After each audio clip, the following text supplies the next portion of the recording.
জুলাই আগস্টে যেসব পুলিশ সদস্য ছাত্র জনতার উপরে হামলা করেছে তাদের আইনের আওতায় আনতে সব ধরনের আইনানুগ ব্যবস্থা গ্রহণ করা হচ্ছে বলে জানিয়েছেন ডিএমপি কমিশনার শেখ মোহাম্মদ সাজ্জাদ আলী। সকালে ডিপ্লোমা ইঞ্জিনিয়ার্স মিলনায়তনে এক নাগরিক মতবিনিময় সভায় একথা বলেন তিনি। কমিশনার বলেন, চাঁদাবাজির কারণে নিত্যপণ্যের দাম বৃদ্ধি পাচ্ছে। ঢাকা শহরে চাঁদাবাজদের তালিকা তৈরির কাজও চলছে। শিগগিরই অভিযান শুরু হবে বলেও জানান তিনি। মহিম মিজানের প্রতিবেদন। নাগরিক জীবনে স্বস্তি ফেরাতে এলাকা ভিত্তিক অপরাধ কমাতে রমনা থানায় বসবাসকারীদের নিয়ে মতবিনিময় সভার আয়োজন করে DMP. Institution of diploma engineers মিলনায়তনে এই সভায় অংশ নেয় এলাকার ছাত্র জনতা সহ বিভিন্ন শ্রেণী পেশার মানুষ। এ সময় মতবিনিময় সভায় ছাত্র জনতার প্রতিনিধিরা পুলিশের কাছ থেকে অতীতের চেয়ে আরও সহনশীল আচরণ প্রত্যাশা করেন। আমরা যখন স্বাধীন হয়েছি এটা রক্ষা করার দায়িত্ব আমাদের, এবং শুধুমাত্র সেটা যে পুলিশ তা না, ওনাদের সাহায্য আমাদের অবশ্যই প্রয়োজন। ওনারা আমাদেরকে এই পর্যন্ত অনেক সাহায্য করেছেন।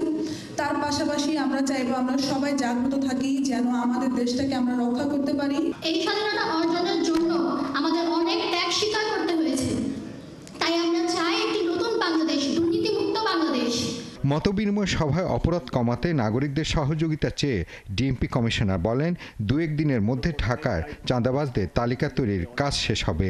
দ্রুতই তাদের গ্রেপ্তারে অভিযান শুরু হবে। চাঁদাবাজদের হালনাগাদ একটি লিস্ট তৈরি করছি এবং এই লিস্ট 1-2 দিনের মধ্যে সম্পন্ন হলে আমি চাঁদাবাজদের গ্রেপ্তারের জন্য, তাদের বিরুদ্ধে ব্যবস্থা গ্রহণের জন্য অচিরেই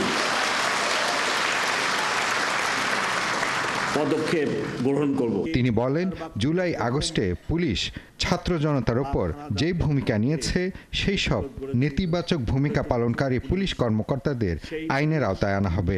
জুলাই আগস্টে যে কাণ্ডটি করেছে তার জন্য আমি ক্ষমাপ্রার্থী। এর জন্য আমার কিছু সহকর্মী দায়ী এবং আমরা চেষ্টা করছি তাদেরকে আইনের আওতায় এনে বিচারের সম্মুখীন করা।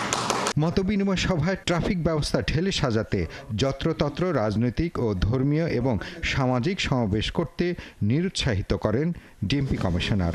মানুষের কথা। মহিম মিজান, ৭১, ঢাকা।